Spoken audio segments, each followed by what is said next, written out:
Hello everyone, welcome to my YouTube channel. आप सभी का स्वागत है मेरे इस वीडियो में। तो आज से हम ये यूनिक पब्लिकेशन की बुक आप लोग को लगातार 25 दिन में हम करवाएंगे। ये बुक उन छात्रों के लिए बनाया गया है जो इस बार बिहार सिविल कोड प्रतियोगिता परीक्षा में भाग लेने वाले हैं। अगर आप भी civil code Bihar civil code की चपरासी वाली वैकेंसी को अटेम्प्ट करना चाहते हैं तो आप इस वीडियो को देखें। और ये कुल 25 सेट है, जिसमें से हर सेट में 35 मैथ के क्वेश्चन है। कितना? 35। और हर सेट में 35 मैथ का क्वेश्चन है। और हम आपको लगातार 25 दिन में ये सेट पूरा खत्म करवाने जा रहे हैं। तो आइए हम तोड़ फोड़ करने वाले हैं। तो ये देखिए, इस तरह से अगर आप भी बिहार सिविल कोड के अर्दली वाला फॉर्म भरे हैं तो आप यहाँ इस वीडियो में बने रहें। तो आइए हम स्टार्ट कर रहे हैं। आप ध्यान से एक मिनान से देखिए, आपको कोई भी परेशानी नहीं होगी। तो इस तरह से ये जो आप क्वेश्चन देख रहे हैं, ये सवाल नंबर 1 आप यहाँ से देखें। सवाल नंबर 1 है हमारा, एक राशि पर 5 वर्षों में 9% प्रति वर्ष की दर से 1350 रुपया का कुल साधारण ब्याज प्राप्त होगा। वो राशि क्या है? यानी इस प्रश्न में बोल दिया गया है, आप ध्यान से देखें, नज़र इधर उधर ना हो। नज़र घटी दुर्घटना घटेगी, इसीलिए आप नज़र को बनाए रखें। एक राशि पर 5 वर्षों में 9% दर से 1350 रुपया कुल साधारण ब्याज, यानी कोई धन है, वो धन हमें निकालना है। इसमें दे दिया है कि भाई रेट जो हमारा दिया हुआ है वो कितना दिया हुआ है? 9%। और टाइम हमको दिया हुआ है, टाइम कितना दिया हुआ है? 5 वर्ष। कितना दिया हुआ है? 5 वर्ष। और जो हमें ब्याज दिया हुआ है, ब्याज कितना दिया हुआ है? तो हम कह सकते हैं ब्याज जो हमारा दिया हुआ है, ब्याज क्या दिया हुआ है? 1350 रुपया। क्या दिया हुआ है भाई? 1350 रुपया हमें मूलधन निकालना है। क्या निकालना है? हमें इस प्रश्न में मूलधन को निकालना है। हमें देखिए यहाँ पे, आप देखिए रेट जो है, यानी दर जो है, प्रत्येक साल 9% लगता है। क्या लगता है भाई? 9% हर साल ब्याज लगता है। जब एक साल में ब्याज जो है हमारा 9% है, तो 5 साल में ब्याज कितना लगेगा? तो हम कह सकते हैं कि भैया 9×5 45, यानी 45% होगा। यानी एक साल में 9%, तो 5 साल में कितना? तो हम नहीं कह सकते हैं क्या 45%? जब एक साल में इतना, तो 5 साल में 45%। इधर क्या हो गया मेरा? 45% क्या हो गया? यही हमारा ब्याज है। और 45% का वैल्यू 1350 के बराबर। इनमें से कोई दिक्कत है क्या? आप समझिए, ये कोई सवाल है क्या? बिल्कुल ये कोई सवाल नहीं है। आप ध्यान से देखिए, रेट जो है 9% है, और 5 साल के लिए, जब भैया एक साल में 9% लगता है, तो 5 साल में कितना लगेगा? तो 5 साल में 45% लगेगा कि नहीं लगेगा? बिल्कुल लगेगा। और 45% हमारा ब्याज है, और हमारा ये संख्या में ओरिजिनल ब्याज कितना है? 1350 रुपया। तो हम कह सकते हैं ब्याज बराबर ब्याज कह सकते हैं या नहीं? बिल्कुल। 45% का वैल्यू 1350 के बराबर, तो 1% का वैल्यू कितना? 1350/45। क्या? 45। 1% का वैल्यू इतना। तो हमें क्या परसेंट का वैल्यू निकालना है? आप यह समझिए, जब भी साधारण ब्याज का प्रश्न हो तो उसमें हम मूलधन हमेशा 100% निकालेंगे। कितना? 100%। हम हमेशा मूलधन इस पे 100% निकालेंगे और हमारा आंसर आ जाएगा। और हमारा आंसर आएगा क्यों? क्योंकि हमारा जो धन होता है वो अपने आप में हमेशा 100% होता है। कितना? 100%। तो 1% का वैल्यू इतना, तो भैया 100% का वैल्यू कितना, हम 100 से गुना कर देंगे और हमारा उत्तर आ जाएगा। देखिए कैसे, ये मेरा पन्नमा क्या हो गया, 45, 5 दूना 10। अब यहाँ से देखिए, 9 एक्का 9, 9 पचे 45, यहाँ से ये खत्म, और ये 15 दूना कितना हो गया, 30, और डबल जीरो, यानी हमारा आंसर क्या आ गया, 3000। ऑप्शन नंबर बी जो है इस क्वेश्चन का आंसर है। आप थोड़ा इसको फिर से समझ लीजिए। देखिए, जब हम इसको एग्जाम में अगर बैठेंगे, अगर आप भी अर्दली का परीक्षा अटेम्प्ट करना चाहते हैं तो इस वीडियो को जरूर देखें। अगर आप सिविल कोर्ट, चपरासी या प्यून का वैकेंसी में फॉर्म भर दिए हैं तो इस वीडियो को जरूर देखें। 25 सेट है और 25 सेट में यूनिक का बुक है, आपको बाजार में मिल जाएगा, और प्रत्येक सेट में 35 क्वेश्चन है। लगातार हम 25 दिन में इसको ख़त्म करने का प्रयास करेंगे।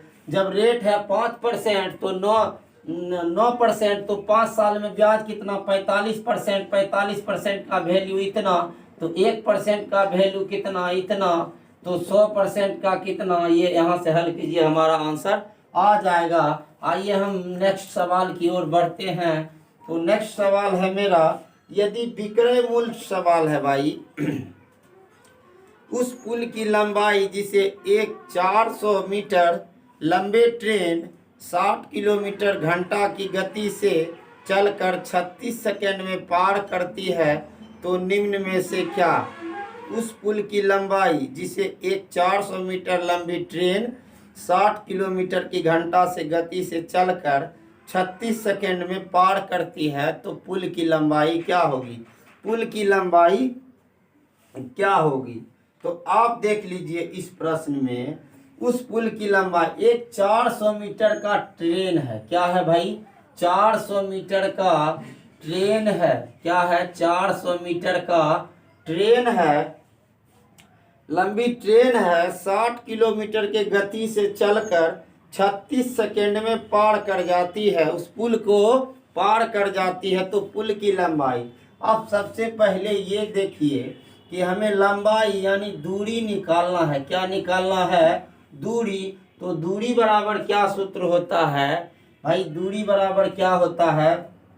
दूरी बराबर होता है चाल गुना समय। क्या होता है? चाल गुना समय। क्या होता है? चाल गुना समय। चाल हमारा कितना है? आप यहाँ से देखिए, चाल है मेरा 60 किलोमीटर प्रति घंटा।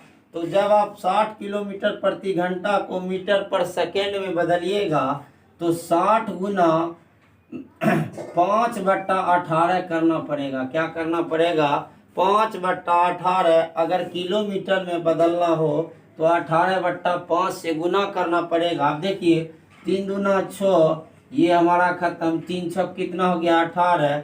अब देखिए 20 पचे मेरा क्या हो गया, 100, और 100 बट्टा कितना है, 6। क्या है? 100/6। अब ये मेरा चाल है, ये मेरा क्या है, चाल है। और चाल गुना क्या करेंगे? चाल गुना हम समय करेंगे। समय हमको कितना लगा है भाई? 36 सेकेंड। क्या समय लगा है? 36 सेकेंड। अब इस क्वेश्चन को देखिए और हमारा आंसर आ जाएगा। देखिए कैसे, 6 के 36, 6 के 36, तो हमारे पास कुल दूरी जो है 600 आ गई। कितना आ गई? 600 हो गई।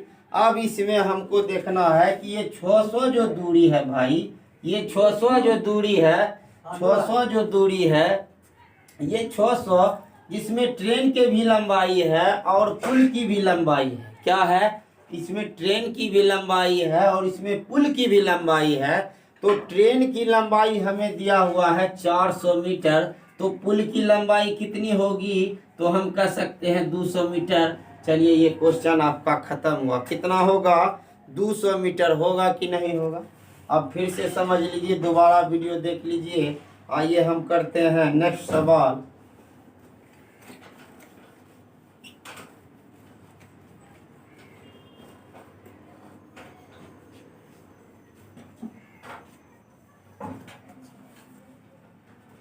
नेक्स्ट सवाल है मेरा, 700 रुपये में एक कपड़ा का टुकड़ा खरीदा गया।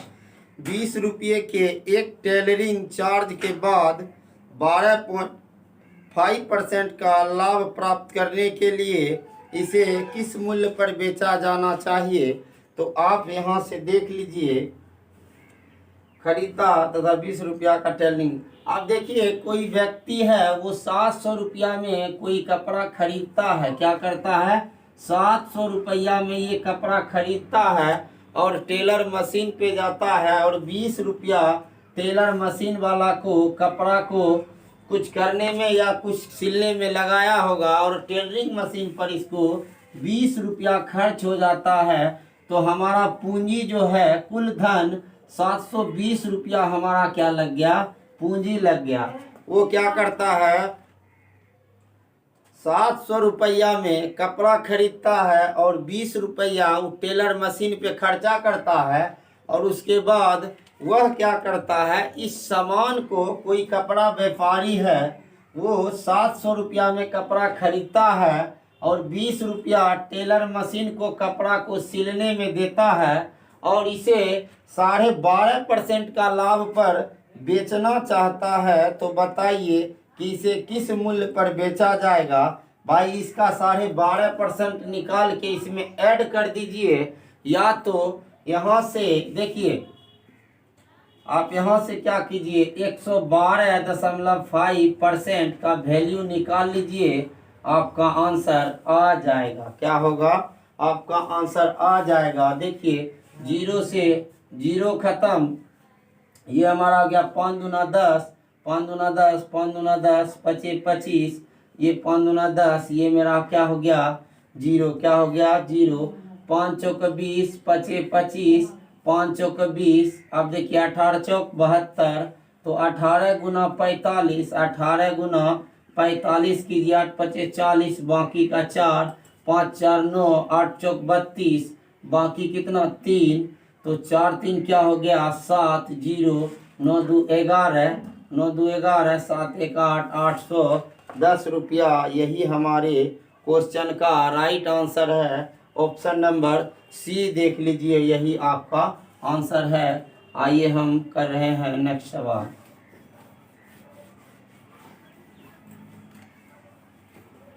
नेक्स्ट सवाल है मेरा, 4, 5 और 6 द्वारा विभाजित सबसे बड़ी 3 अंकीय संख्या क्या है? तो सबसे पहले आप 4, 5 और 6 का एलसीएम निकाल लीजिए। क्या निकालिए? एलसीएम निकाल लीजिए। 5 तिया 15, 15 दूना 30, 30 दूना कितना हो गया? 60। क्या हो गया? 60। आगे बोला है 3 अंकीय संख्या, सबसे बड़ी 3 अंकों की संख्या। तो आप देखिए, 3 अंकों की सबसे बड़ी संख्या क्या होती है? तो हम कहेंगे 9 9 और 9। क्या होती है? 9 9 9। तो आप यहाँ भाग दीजिए, 60 1 60, यहाँ कितना बचा? 9, यहाँ कितना बचा? 3, और यहाँ कितना बचा? 9। अब देखिए, 6 तिया 18, 6 चौक 24, 6 25 30, 6 के 36, 6 बार में कितना आएगा? 360। कितना आएगा? 360। ये मेरा 9 है, ये 9 में से 6 गया, ये 3 है, और ये 3 से 3 क्या हो गया? खत्म हो गया। सवाल में क्या बोला था? सबसे बड़ी अंकीय संख्या जो इतना से विभाजित किया जाए। कितना से विभाजित किया जाए? 9 9। आप सबसे पहले यहाँ जो शेषफल बचा है, यानी ये जो संख्या है 999 में तब भाग लगा पाएगा, जबकि 39 जो है इससे कम कर दिया जाए, क्योंकि भैया ये जहाँ तक भाग लगा है लगेगा, लेकिन ये 39 क्या है? ज़्यादा है, इसीलिए हमें 39 को इसमें से घटा देना पड़ेगा। 9 9 का 0, 9 में से 3 गया 6, ये हमारा 9, यानी वही वो 960 है। संख्या 9, ऑप्शन नंबर बी हमारे क्वेश्चन का राइट आंसर है। आइए हम कर रहे हैं नेक्स्ट सवाल।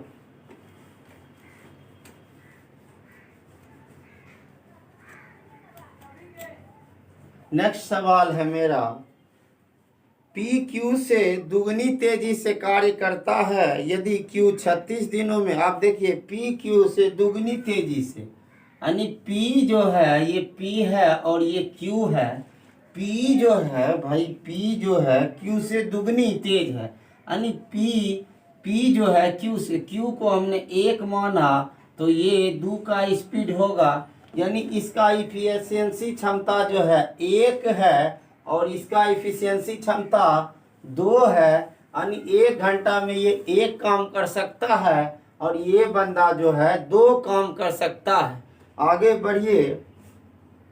Q 36 दिनों में स्वतंत्र रूप से उसी कार्य को पूरा कर सकता है, तो P और Q मिलकर कितने दिनों में उसी कार्य को पूरा कर सकते हैं।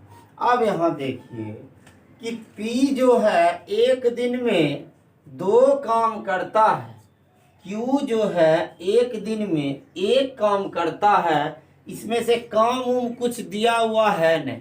आप यहाँ देखिए बोला है कि भैया ये जो Q है ये 36 दिनों में कोई कार्य कर लेता है और वही कार्य को P और Q मिलकर कितने दिनों में करेगा। तो भाई Q जब 36 दिनों में ये कार्य कर लेता है, Q जो है 1 दिन में तो 1 ही कार्य करता है। कितना करता है? 1 कार्य। तो 36 दिनों में इन्होंने कितना कार्य किया होगा? तो हम कह सकते हैं भाई 36 काम किया होगा। अब क्वेश्चन में बोल रहा है कि वही कार्य करने के लिए P और Q मिलकर, तो P और Q मिलकर अगर करेगा तो 1 दिन में 3 काम नहीं कर देगा। जब 1 दिन में 3 काम, तो 36 काम करने के लिए 3 का 3 12 दिन लगेंगे। यही हमारा क्वेश्चन का राइट आंसर है। तो ये सवाल हुआ खत्म। आइए हम करते हैं नेक्स्ट सवाल। तो इस सवाल को पढ़िए। एक ट्रेन 42 सेकेंड में एक प्लेटफॉर्म को पार करती है और प्लेटफॉर्म पर खड़े व्यक्ति को 25 सेकेंड में पार करती है। तो यदि ट्रेन की गति 72 किलोमीटर घंटा है तो प्लेटफॉर्म की लंबाई क्या होगी? आप इस क्वेश्चन को समझिए। जब कोई ट्रेन किसी प्लेटफॉर्म को पार करती है या कर रही होगी, तो आप ध्यान दीजिए कि ये मेरा ट्रेन है और ये मेरा प्लेटफॉर्म है। जब ये प्लेटफॉर्म को पार करेगी तो आप ध्यान से देखिए, तो जब भी कोई ट्रेन कोई प्लेटफॉर्म को पार करती है या पुल को पार करती है, तो ट्रेन की लंबाई और पुल की लंबाई दोनों को जोड़ना पड़ता है। क्या करना पड़ता है? जोड़ना पड़ता है। इस स्थिति में ट्रेन की लंबाई, पुल की लंबाई और प्लस ट्रेन की लंबाई दोनों का योग को मानेंगे, तभी हमें ट्रेन की लंबाई का पता चलता है। जब कोई पुल को पार करे तो ट्रेन की लंबाई और पुल की लंबाई दोनों का योग हो करके ट्रेन की लंबाई बन जाती है। अब जब कोई ट्रेन किसी खंबे या अपने आप को पार करती है, तब उस स्थिति में ट्रेन अपनी ही लंबाई को पार कर रही होती है। इसीलिए क्वेश्चन को कन्फ्यूजन में डाला जाता है, इसीलिए प्रश्न को दिया जाता है। तो आप ध्यान से देखिए, एक ट्रेन 42 सेकेंड में एक प्लेटफॉर्म को पार कर लेती है और प्लेटफॉर्म पर खड़े व्यक्ति को 25 सेकेंड में पार करती है। तो ट्रेन की गति 72 किलोमीटर घंटा है, तो प्लेटफॉर्म की लंबाई क्या होगी? आप यहां से ध्यान से देखिए, हमें प्लेटफॉर्म की लंबाई निकालना है। क्या निकालना है? इस प्रश्न में हमें प्लेटफॉर्म की लंबाई निकालनी है। तो आप ध्यान से देखिए, लंबाई जब भी दूरी हमें निकालना हो तो दूरी बराबर क्या होता है? चाल गुना समय। क्या होता है? चाल गुना समय। चाल जो है 72 किलोमीटर घंटा है। तो आप इसको पहले मीटर पर सेकेंड में बदल लीजिए, और मीटर पर सेकेंड में बदलने के लिए 5/18 से गुना करते हैं, और 18 चौक क्या हो गया? 72, 4 पंचे 20, यानी 20 मीटर पर सेकेंड की इसकी रफ्तार है। तो आप यहाँ देखिए कि हमें प्लेटफॉर्म की लंबाई निकालना है। एक ट्रेन 42 सेकेंड में एक प्लेटफॉर्म को पार कर जाती है, प्लेटफॉर्म पर खड़े व्यक्ति को 25 सेकंड में पार करती है। आप ध्यान से देखिए, प्लेटफॉर्म को कुल 42 सेकंड में ये ट्रेन जो है, ये रेलगाड़ी एक प्लेटफॉर्म को पार कर जाती है। तो हमें तो ट्रेन की लंबाई वाला नहीं निकालना, हमें निकालना है कि भैया प्लेटफॉर्म की लंबाई क्या होगी।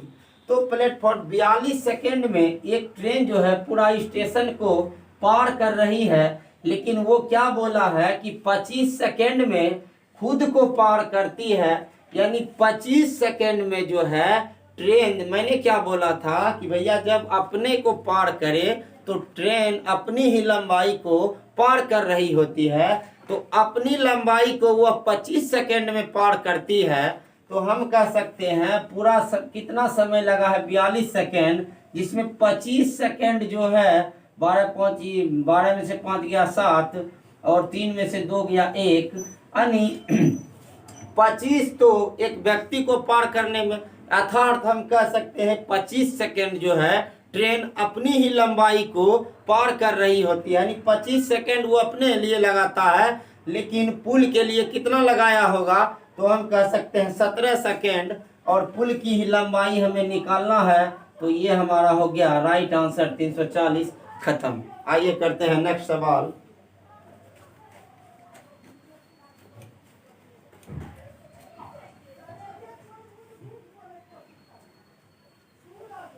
नेक्स्ट सवाल है मेरा, 1000 रुपया की राशि 2 वर्षों में चक्रवृद्धि ब्याज की दर से 11,1144 रुपया दशमलव 90 पैसा हो जाती है, जबकि ब्याज वार्षिक संयोजित ब्याज की दर ज्ञात कीजिए। आप इस क्वेश्चन में कुछ नहीं कीजिए, आप सबसे पहले मूलधन लिख लीजिए। मूलधन कितना है हमारा, तो हम कहेंगे 1000 और ब्याज की दर से इतना हो जाता है। और मिश्र धन कितना हो गया भाई, मिश्र धन है 11,4490। क्या है मिश्र धन, इतना है। अब देखिए यहाँ पॉइंट उड़ा दीजिए, तो यहाँ क्या लिखेंगे 100।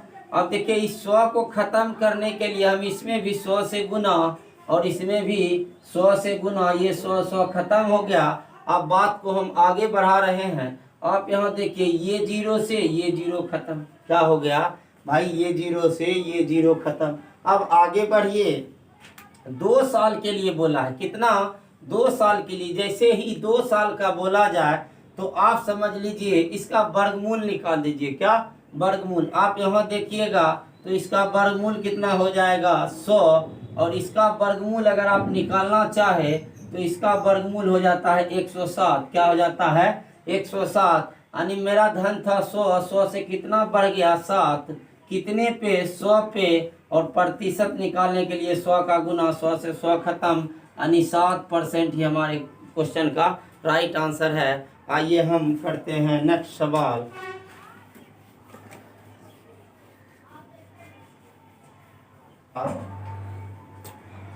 एक्स, वाई और जेड एक काम को क्रमशः 8, 20 और 25 दिनों में पूरा कर सकते हैं। एक साथ काम करके वे उसी काम को कितने दिन में पूरा करेंगे। बिल्कुल हलवा सवाल। देखिए एक्स और वाई, एक्स जो है कितने दिनों में कर सकता है, आप इसको इस तरह से एक ट्रायंगल बना लीजिए, आसानी होगी। एक्स जो है इस काम को 8 दिनों में कर सकता है। वाई जो है इस काम को 20 दिनों में कर सकता है। जेड जो है इस काम को 25 दिनों में कर सकता है। आप सबसे पहले ये बोल रहा है प्रश्न में कि ये तीनों मिलकर उस काम को कितने दिनों में करेंगे, तो आप इसका एलसीएम निकाल लीजिए। आप अगर एलसीएम निकालेंगे 8 और 20 और 25 का एलसीएम, तो आप जो है 2 से 4 10, ये 25, आप यहाँ 2 से 2 दूना 4, 2 पचे 25, ये यहाँ पे 5 2 5 का 5 पचे 25, 5 दूना 10 और 10 दूना 20, 20 दूना 40, 4 पंचे 20। एलसीएम कितना आ गया 200। कितना आ गया 200। आप यहाँ देखिए, आप जो एलसीएम जो ये मेरा है, इसी को आप टोटल काम मान लीजिए। क्या यही मेरा टोटल कार्य है, क्या है, यही मेरा टोटल काम है। देखिए तो आप यहाँ देखिए x जो है ये टोटल काम 8 दिनों में कर सकता है, तो एक दिन में कितना करेगा, तो इस 8 से इसमें भाग दीजिए। तो देखिए भैया 8 दूना 16 और 16 8 पचे 40, क्या हो जाएगा 8 पचे 40। ये जो है y जो है ये टोटल काम 200 काम को 20 दिनों में कर सकता है, तो एक दिन में कितना, तो हम कहेंगे कि 10 काम। आप यहाँ देखिए ये बंदा जो जेड है, जेड जो है 25 दिनों में काम कर लेता है, तो ये 200 काम 25 दिनों में करता है, तो एक दिन में कितना काम करता होगा। आप इसको भाग दीजिए, 25 से भाग दीजिएगा 200 में, 5 चौका 20, 25 25 8, यानी एक दिन में ये बंदा 8 काम करता होगा, 8 काम करता होगा। अब यही 200 काम जो है हमें तीनों मिलकर करना चाहे तो x जो है कितना काम करता है 25 काम, x जो है 25 काम, y जो है 10 काम और z जो है 8 काम करते हैं। तो आप यहाँ सबको जोड़ लीजिए, 8 5 13, 2 1 3 1 4, क्या 4। तो भैया एक दिन में ये तीनों मिलकर कितना काम 43 काम, तो 200 काम को बट्टा 43, यही हमारे क्वेश्चन का राइट आंसर है। आइए हम करते हैं नेक्स्ट सवाल। आपके स्क्रीन पे 11 + 4 क्या है मेरा, 11 + 4 -9 गुना 1 भागा 4 का 3। आप इसको हल कीजिए। सबसे पहले इसमें आप का को हल कीजिए। देखिए इधर से 4 तिया कितना हो गया 12, क्या हो गया 12, 12 भागा ये कितना है हमारा 9 माइनस ये कितना हो गया 15। आप यहाँ देखते रहिए ध्यान से। अब देखिए 15 माइनस 9 बट्टा क्या हो जाएगा, 9 बट्टा क्या हो जाएगा 12, 3 तिया 9, 3 चौका 12। अब देखिए 15 माइनस 3 बट्टा 4 ये क्या हो जाएगा 15, 15 चौक 60, 60 में से 3 गया, बचा क्या 57, 57 बट्टा 4। यही हमारे क्वेश्चन का राइट आंसर है। आइए हम करते हैं नेक्स्ट सवाल। नेक्स्ट सवाल है मेरा, देखिए नेक्स्ट सवाल है 7 गुना 6 + 5 -15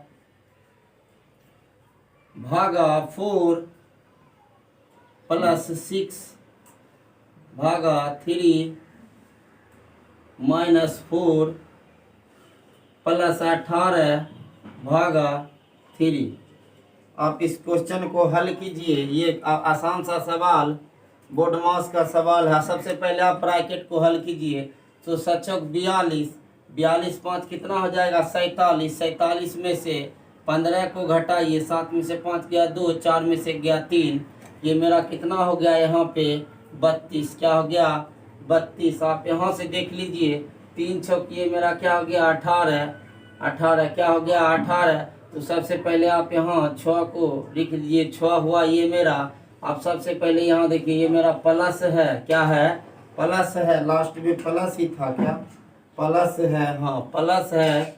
और ये मेरा कितना है 4 है, ये मेरा माइनस है। यहाँ देखिए 3 दूना क्या हो गया 6, क्या हो गया भाई ये मेरा 6 है, ये मेरा प्लस है और ये मेरा प्लस है भागा 4 है और भागा ये है मेरा क्या है इतना है। सबसे पहले आप इसको हल कर लीजिए।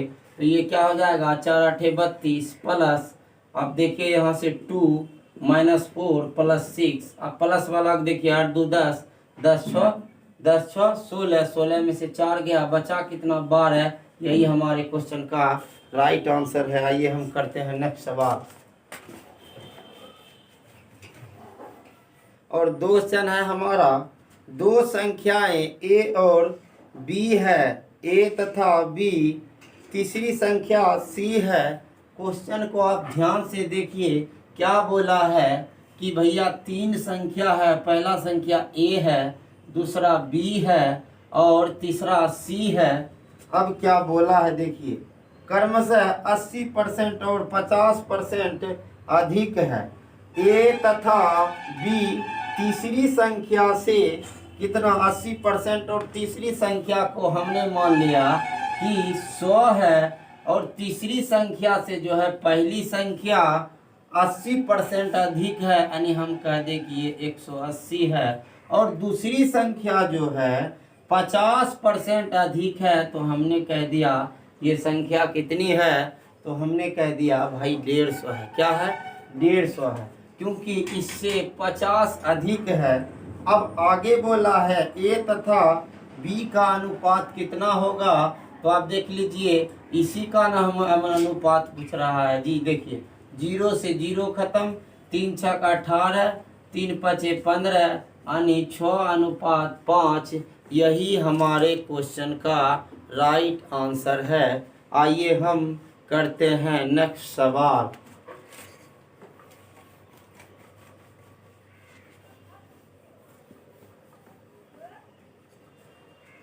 नेक्स्ट सवाल है मेरा, 120 पुरुष 30 दिनों में 720 किलोग्राम चावल की खपत करते हैं।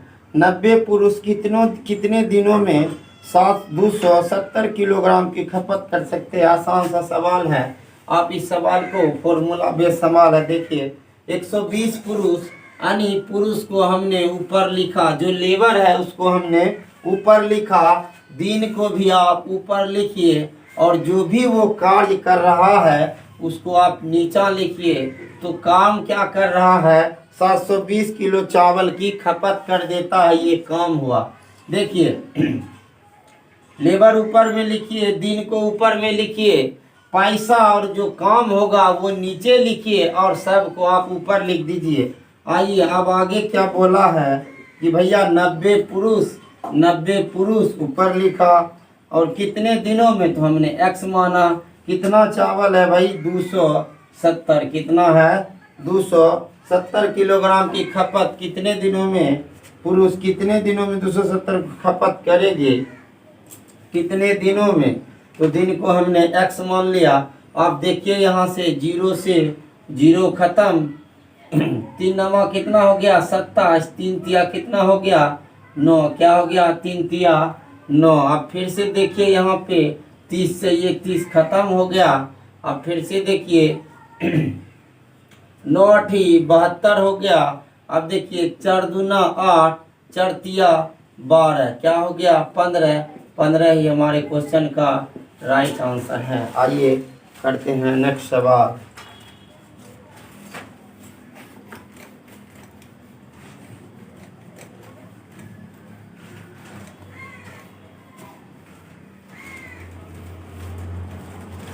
नेक्स्ट सवाल ये मेरा 8 व्यक्तियों का औसत भार 2.5 किलोग्राम बढ़ जाता है जब उनमें से 75 किलोग्राम भार वाले एक व्यक्ति के स्थान पर एक नया व्यक्ति आ जाता है, तो नए व्यक्ति का भार क्या होगा, आप इसको समझिए।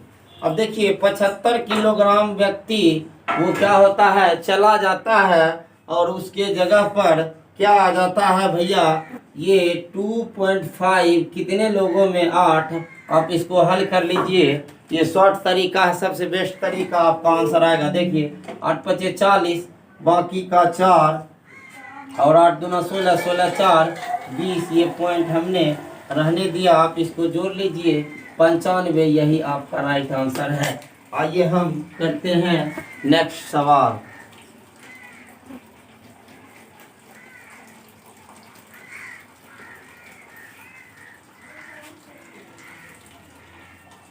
सवाल है हमारा, 27 व्यक्तियों की लागत मूल्य 18 वस्तुओं के विक्रय मूल्य के समान है, तो लाभ प्रतिशत क्या होगा। आप यहाँ समझ लीजिए कि देखिए इस प्रश्न को सबसे आसान बनाने के लिए आप क्या कीजिए, आप सबसे पहले ऐसे प्रश्न में आप क्या कीजिए। अब ऐसा क्यों होता है, देखिए 27 वस्तुओं का लागत मूल्य, 27 वस्तुओं का लागत मूल्य 18 वस्तुओं के विक्रय मूल्य के समान हो। जब भी कभी इस तरह का प्रश्न मिले तो आप सबसे पहले क्या कीजिए, 27 वस्तु को जो लागत मूल्य बोला है उसको विक्रय मान लीजिए, जो क्रय है उसको विक्रय मान लीजिए और जो विक्रय है उसको भैया क्रय मान लीजिए, आपका आंसर आ जाएगा। देखिए कैसे 27 वस्तुओं का लागत मूल्य हमने उसको मान लिया भैया ये विक्रय मूल्य है और विक्रय मूल्य है सेविंग प्राइस है कितना, तो हम कह दिए 27, क्योंकि हमें उसके ठीक विपरीत करना है। और 18 वस्तुओं का विक्रय मूल्य, तो 18 को हमने क्या मान लिया भाई, ये क्रय मूल्य है। क्या मान लिया, क्रय मूल्य है। क्रय मूल्य 18 है और विक्रय हमने खरीदा 18 में और बेच दिया 27 में, तो एकदम 100% क्या हुआ है, हमको लाभ हुआ है। क्या हुआ है, लाभ हुआ है। आप समझिए कितना लाभ हुआ है, तो भैया कितना लाभ हुआ है, तो हम कह सकते हैं 18 में खरीदा 27 में बेचा, 9 लाभ हुआ है। कितने पे, 18 पे गुना का 100, यही हमारे क्वेश्चन का राइट आंसर है। 9 दूना 18 और ये 50 बार में ये खत्म, यही हमारा आंसर है। आइए हम कर रहे हैं नेक्स्ट सवाल।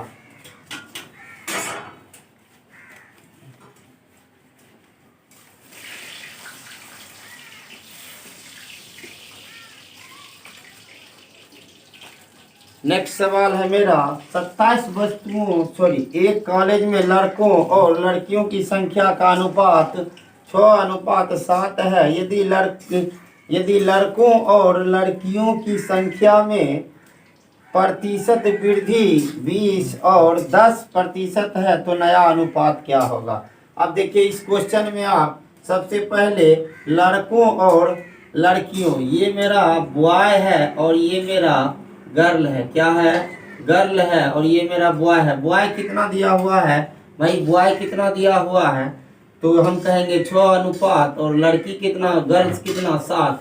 इसको आप डबल जीरो इधर भी बैठा दीजिए। अनुपात में हम अगर दोनों बगल जीरो बैठाएंगे तो इससे कोई आपको दिक्कत नहीं होना चाहिए। हम ये प्रश्न को आसान करने के लिए डबल जीरो इधर भी, डबल जीरो इधर भी।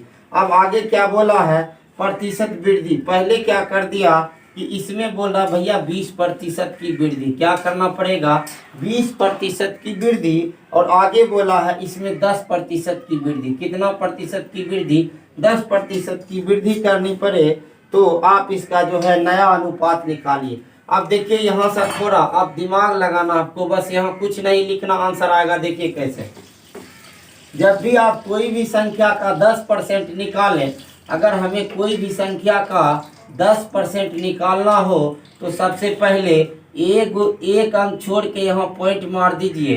तो इससे हमें क्या पता चला कि भैया पॉइंट के बाद जीरो का कोई वैल्यू नहीं होता है, तो इससे ये पता चला कि 10% का वैल्यू 60 हो गया। कितना हो गया, 60 हो गया। क्या हो गया, 10% का वैल्यू 60 हो गया। जब 10%, 600 का 10% जब 60 तो 20% कितना, तो हम कह सकते हैं 120। यानी पहले था 60 और 120 इसमें जोड़ना पड़ेगा, तो अब ये संख्या कितनी हो गई, तो हम कहेंगे 720। ये जो नई संख्या है ये 720। उसी प्रकार 10% की वृद्धि करनी हो तो आप यहाँ में पॉइंट लगा दीजिए। इसका मतलब 700 का 10% कितना, 70। पहले था 700, 10% वृद्धि कर दिए तो 70 वृद्धि हुआ, तो हम कह सकते हैं कि ये 770 है। अब यही संख्या का ना नया संख्या का अनुपात पूछा है। बस ये सवाल यहीं पे खत्म हो गया। आइए हम करते हैं नेक्स्ट सवाल।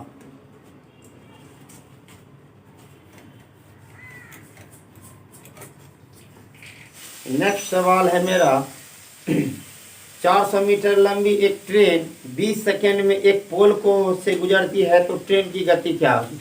हमने आपको पहले ही बता दिया कि जब कोई ट्रेन किसी पुल या प्लेटफार्म को पार कर रही होती है तब उसमें उसकी जो लंबाई मानी जाती है, पुल की लंबाई उसमें ऐड हो जाता है। जब कभी वो किसी प्लेटफॉर्म को पार कर रही होती है तो प्लेटफॉर्म की लंबाई उसमें ऐड हो जाता है। जब कभी ट्रेन किसी व्यक्ति या किसी खंबे या किसी पोल को पार कर रही होती है तो उस स्थिति में ट्रेन अपनी ही लंबाई को पार कर रही होती है। लेकिन इसमें ध्रुवा बनाने के लिए पोल, आदमी, चिड़िया वगैरह वगैरह, बिजली का खंभा डाल देता है। उसके लिए आपको कोई कन्फ्यूजन नहीं होना चाहिए। तो सवाल में बोला है कि 400 मीटर एक लंबी ट्रेन 20 सेकेंड में एक पोल से गुजर जाती है तो ट्रेन की गति क्या होगी, यानी गति मतलब चाल, चाल का क्या होता है, दूरी बट्टा समय, क्या होता है, दूरी बट्टा समय, क्या होता है, दूरी बट्टा समय। तो भैया दूरी हमारा कितना है, दूरी हम कह सकते हैं दूरी है 400 मीटर, और समय कितना लगा भाई, कितना लगा 20, कितना लगा 20, आप इसको भाग दीजिए तो 20 मीटर पर सेकेंड। लेकिन ऑप्शन को आप दीजिएगा, देखिएगा तो इसमें किलोमीटर घंटा में है, आप इसको किलोमीटर में बदलने के लिए 18/5 से भाग दीजिए, 5 चौका 20, ये हो गया, ये 72 किलोमीटर, यही हमारा राइट आंसर है। आइए हम कर रहे हैं नेक्स्ट सवाल।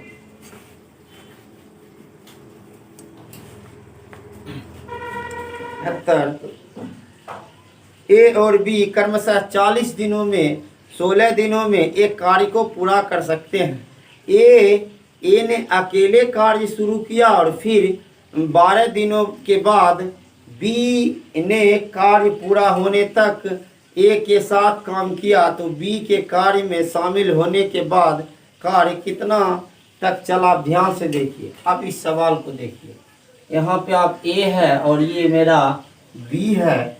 अब देखिए ए और बी, ये 40 दिनों में कोई काम कर सकता है, और ये जो बंदा है ये 16 दिनों में कोई काम कर सकता है। क्या कर सकता है, इस 16 दिनों में ये काम कर सकता है। तो आप समझिए।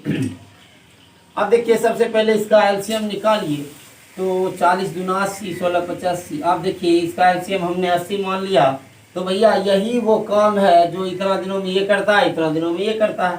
40 दिनों में ये 80 काम कर देता है। जो 40 दिनों में ये लड़का 80 काम कर देता है, तो एक दिन में कितना करता है भाई, 2 काम करता है। क्या करता है, 2 काम करता है। बी जो है 80 काम को 16 दिन में कर सकता है, तो एक दिन में कितना करता है, तो हम कह सकते हैं 5 काम कर सकता है। करेगा कि नहीं करेगा भाई, 16 दिन में टोटल काम, तो एक दिन में 5 काम करेगा, करेगा। अब आगे देखिए, अब आगे बोला है ए ने कार्य शुरू किया और 12 दिनों के बाद, ए ने काम शुरू किया और 12 दिनों के बाद, क्या बोला है, 12 दिनों के बाद, यानी ए तो काम शुरू किया, 12 दिन बाद क्या होता है, 12 दिन बाद बी ने कार्य पूरे होने तक ए के साथ काम किया। 12 दिनों के बाद, यानी ए अकेला जो है पहले 12 दिन काम करता है, तो ए तो भैया 2 काम करता है, तो 12 दिन में 24 काम किया होगा। ठीक है, अब क्या बोल रहा है, 12 दिन बाद बी ने कार्य पूरा होने तक ए के साथ काम किया। अब जो है, अब जो क्या होता है, बी भी एंट्री मारता है, तो आप 80 में से 24 काम तो मेरा हो गया। अब देखिए जब ये काम हो गया तो बचा कितना, तो हम कह सकते हैं भाई 56 काम ही तो बचा है। क्या बचा है, 56 काम बचा है। और 56 काम अब ये दोनों मिलकर करेगा, जबकि ए करता है 2 काम और बी करता है 5 काम, तो 7 काम किया, तो ये 56 काम को कितने दिनों में कर देगा, तो 8 दिनों में कर देगा। क्या प्रश्न में बोला है, तो बी के कार्य के शामिल होने के बाद कार्य कितने दिनों तक चला, तो भैया कार्य कितने दिनों तक चला, 8 दिन तक चला। पहले 12 दिन करने के बाद जब ये दोनों बंदा मिल गया तो इसकी क्षमता तो 7 हो गई, पहले 2 ही थी, तो ये काम जो है 8 दिन तक चला। आइए हम करते हैं नेक्स्ट सवाल। सवाल है मेरा, एक बैग में 3:4:5 के अनुपात में 25 पैसे और 50 पैसे के 1 रुपये के सिक्के हैं। यदि सभी सिक्कों का मूल्य 31 रुपया है, तो बैग में 1 रुपये के सिक्के कितने हैं। क्या है, 1 रुपया के कितने सिक्के हैं, तो देखिए 3:4:5 के अनुपात में है, तो ये हो गया मेरा 25 पैसा का अनुपात है, और ये मेरा 50 पैसा का अनुपात है, और ये मेरा 50 पैसा, और ये मेरा 1 रुपया का अनुपात है। क्या है, 1 रुपया का अनुपात है। अब यहाँ से आप गुना कर लीजिए, 5 यानी 1 रुपया का अनुपात है, तो भैया क्या सिक्का, तो ये हम कहेंगे 5 रुपया। क्या हो गया, इसको आप 5x मान लीजिए। अब देखिए 50 पैसे के कितने सिक्के, 4 सिक्के, तो ये हो गया मेरा 2 रुपया। क्या हो गया, 2 रुपया। 25 पैसा के कितने सिक्के, 3 सिक्के, ये मेरा 75 पैसा। क्या है, 75 पैसा। इसको भी आप रुपया में बदल लीजिए, ये सब को हमने रुपया में बदल लिया तो ये भैया कितना हो गया, 7x। क्या हो गया, 7x प्लस कितना हो गया, सबको आप जोड़ लीजिए एक बार, तो ये मेरा 7 हो गया और 7.75। क्या हो गया, 7.75 और ये 7.75x बराबर कुल वैल्यू कितना है, 31 के बराबर। रुपया बराबर रुपया, कुल रुपया हमने इतना निकाला है 7 यानी 7.25 रुपया और यही वैल्यू 31 के बराबर है। तो x का मान कितना हो जाएगा, x का मान 31 बट्टा 7.75 के बराबर है। अब हमें क्वेश्चन में क्या पूछा है, हमें क्वेश्चन में पूछा है 1 रुपये के कितने सिक्के हैं। तो भैया 1 रुपये के कितने सिक्के हैं, तो 1 रुपये के 5 सिक्के हैं, तो 5 से आप इसको गुना कर दीजिए। अब इस पॉइंट को उड़ाइएगा तो 00 यहाँ चला जाएगा। अब देखिए 5 1 का 5 और 5 1 का 5 बचा क्या, तो 25 25 25 25, 5 से 5 1 का ये मेरा खत्म। अब 5 दिया 15, 5 1 का 5, 5 दूना 10, ये 0। अब 31 से 31 खत्म, 20 हमारे क्वेश्चन का राइट आंसर है। आइए हम करते हैं नेक्स्ट सवाल।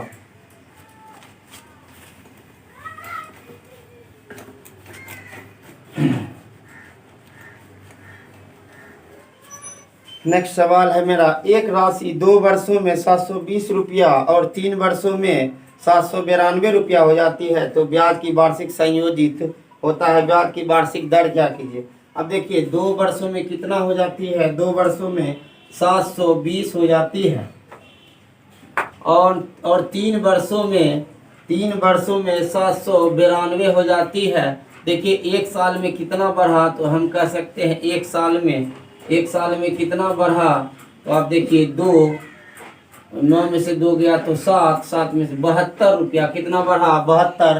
तो 2 साल में कितना बढ़ेगा, तो हम कर सकते हैं 144। ये मेरा क्या है, ये मेरा ब्याज है। क्या मेरा, ये मेरा इंटरेस्ट है। क्या है, इंटरेस्ट है। आप ब्याज निकालना चाहते हैं, दर निकालना चाहते हैं, तो मूलधन को हमने 720 और समय कितना 2 और रेट हमें निकालना है बट्टा 100 बराबर। इस फॉर्मूला से हमें क्या देता है, इस फॉर्मूला से हमें ब्याज देता है। ब्याज हमने रख दिया। अब इसको निकालिए, 0 से 0 खत्म और ये 2 सती 14, 2 गुना 4, ये खत्म हो गया। 72 से 72 खत्म, यानी रेट मेरा क्या हो गया, 10%। यही आपका आंसर है। आइए नेक्स्ट सवाल।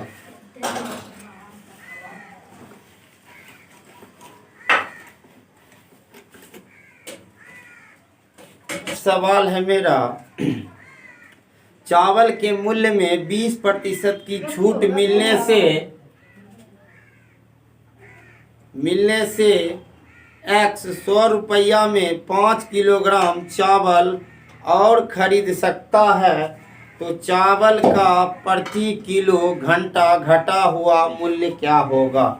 आप देखिए सबसे पहले इस सवाल में 20% का वैल्यू आप निकालिए तो आएगा 1/5, यानी पहले जो सामान की दर थी, रेट थी, वो 5 थी, अब कितना हो गया है, अब 4 हो गया है।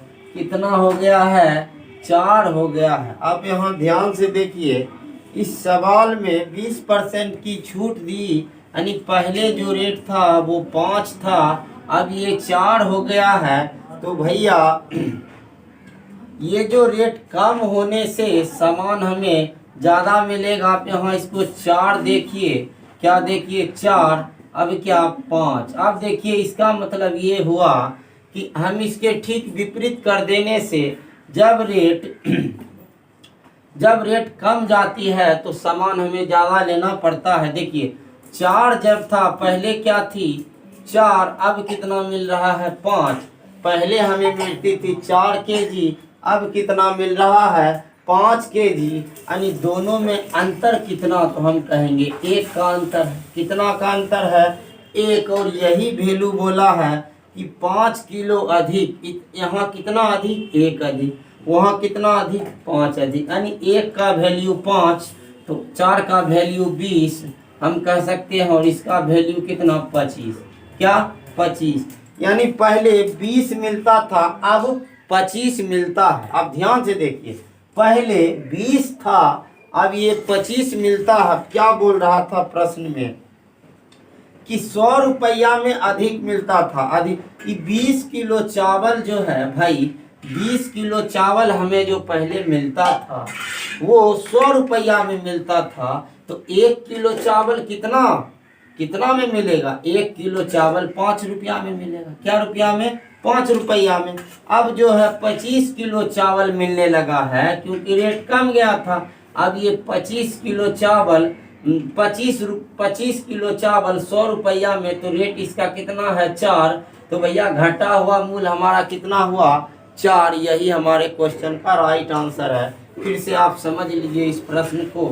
अब देखिए 20% की कमी हो जाने से यानी 5 का सामान 5 पहले मिलता था अब 4 में मिलने लगा, इसका मतलब इसके ठीक विपरीत 4 पहले 4 मिलता था अब कितना मिलता है 5, और इसी दोनों का अधिक कितना 1, 1 का वैल्यू 5 किलो अधिक मिलता है, 1 का वैल्यू 5 तो इसको अब 5 20 होगा, ये मेरा क्या होगा 25 होगा, क्या होगा 25 होगा। यानी ये 20 किलो जो था 100 रुपये में मिल रहा था, तो भैया 20 किलो मिलता है 100 रुपया में, तो 1 किलो का मूल्य कितना है, तो 20 25 100 5 रुपया, और 25 किलो अब मिलता है तो 100 किलो मिल रहा है तो भैया 25 100 रुपया में 100 रुपया में 20 मिलता था, तो ये 5 का मूल्य से अब कितना तो मिल रहा है 100 रुपया में 25 किलो, तो अब इसका रेट कितना है 4, और घटा हुआ मूल्य ही तो हमें पूछ रहा है, इसीलिए इस क्वेश्चन का राइट आंसर 4 है। आइए हम करते हैं नेक्स्ट सवाल।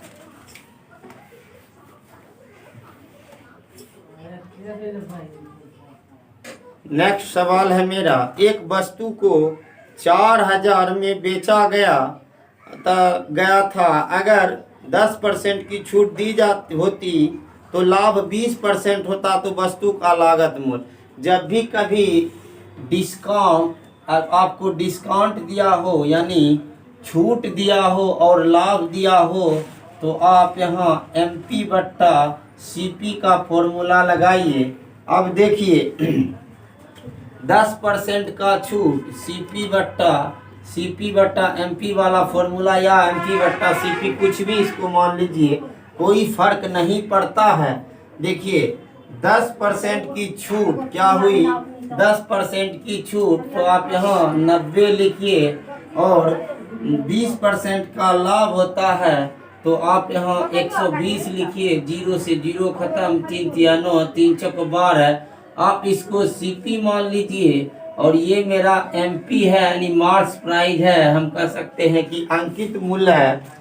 अगर छूट दी गई होती तो लाभ 20% होता, क्या होता, अगर छूट दी गई होती तो इसका मतलब छूट इस सामान पे नहीं दिया गया है। भाई क्या इसको लॉजिकल इसको समझिए, कुछ नहीं है इस सवाल में। अगर छूट दी गई होती, छूट हम किस पे देते हैं, MP प्राइस मार्क्स प्राइस उसे कहते हैं जब कोई दुकानदार अपने सामान पे पैसा लगाता है और पैसा लगाने के बाद उसमें अपना मूल्य फिक्स कर देता है और उसी पे वो डिस्काउंट देता है। ग्राहक को लगता है कि भैया दुकानदार ने हमें क्या दिया, छूट दिया, लेकिन ऐसा होता नहीं है। इसमें जो है ये बोल रहा है प्रश्न में, प्रश्न बोलता है अगर छूट दिया होता तब, इसका मतलब छूट नहीं दिया है, दुकानदार ने सामान को अपने मार्क्स प्राइस पर ही बेच लिया है, और मार्क्स प्राइस हमारा कितना है 4, और 4 का वैल्यू कितने के बराबर, तो हम कह सकते हैं 4000 के बराबर। तो 1 का वैल्यू कितने के बराबर, तो 1000 के बराबर, कितने के बराबर 1000 के बराबर। तो लागत मूल्य क्या होगा, लागत मूल्य यानी कॉस्ट प्राइस, CP मेरा 3 है, 3 से इसको गुना कीजिए, 3000 हमारे क्वेश्चन का राइट आंसर है। आइए हम करते हैं नेक्स्ट सवाल।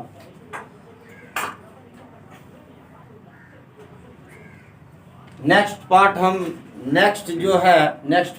पार्ट में करेंगे। इसमें थोड़ा वीडियो लंबा हो गया, इसीलिए हम नेक्स्ट पार्ट में जो भी क्वेश्चन बचा होगा हमको लगातार प्रोवाइड कराते रहेंगे। धन्यवाद।